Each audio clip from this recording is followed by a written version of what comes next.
እሺ እንግዲህ ዛሬ ወደ አንድ ትልቅ ታሪክ ውስጥ ነው የምንገባው።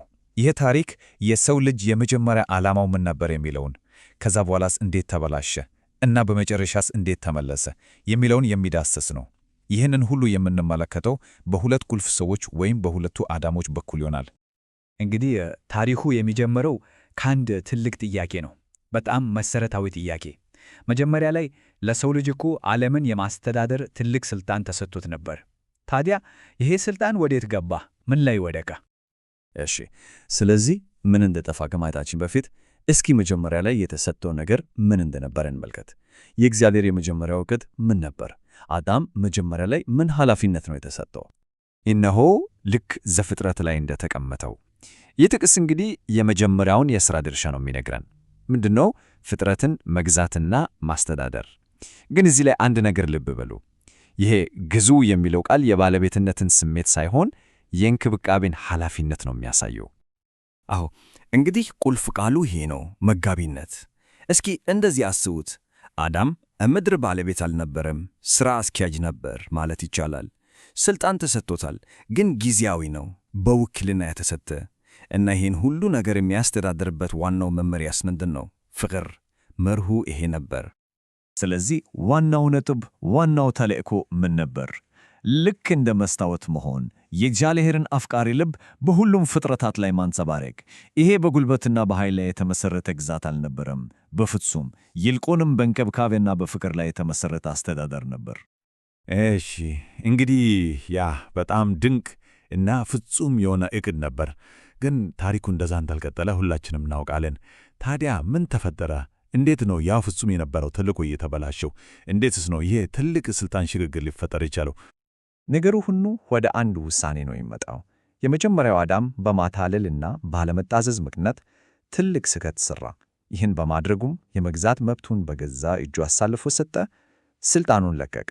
ልክ የቤቱን ቁልፍ ለሌላው ሰው እንደመስጠት ማለት ነው። ይሄ ደግሞ የዛ ውሳኔ አስከፊ ውጤት ምን እንደነበር በደንብ ያሳያል። የዓለም አጠቃላይ የአሰራር ሥርዓት ተለወጠ። ልክ ኮምፒውተር በቫይረስ እንደተመታ ማለት ነው። ከፍቅር ሕግ ወደ የጫካ ሕግ ተቀየረ።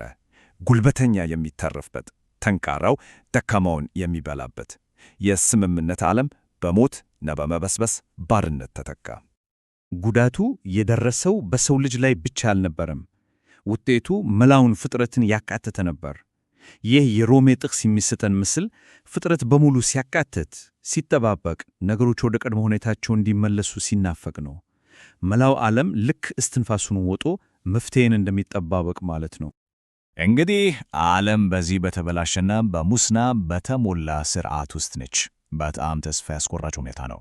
ግን ልክ ወደዚህ ችግር መሃል ታሪኩ አንድ ጀግና ያስተዋውቀናል። ሁሉን ነገር የሚቀይር፣ የተሰረቀውን ለማስመለስ የመጣውን ሕጋዊ ወራሽ። አሁን መፍትሄውን ለመረዳት ልዩነቱን በደንብ ማየት አለብን። እስኪ የመጀመሪያውን አዳም እንመልከት። መጽሐፍ ቅዱስ ሕያው ነፍስ ይለዋል። ይህ ማለት ምን ማለት ነው? እሱ ሕይወትን ተቀባይ ነበር ማለት ነው። ሕይወት የተሰጠው ፍጡር ነበር። አሁን ደግሞ የመጨረሻውን አዳም ኢየሱስን ተመልከቱ። ገለጻው ፈጽሞ የተለየ ነው። ሕይወትን የሚሰጥ መንፈስ። ልዩነቱን አያችሁት? እሱ ሕይወትን ተቀባይ ብቻ ሳይሆን የሕይወት ምንጭ ነው። እሱ የመኖር ብቻ ሳይሆን ሕይወትን የመስጠትና የደረሰውን ጉዳት በሙሉ የመጠገን ኃይል አለው። እንግዲህ ትልቁ ጥያቄ ይሄ ነው።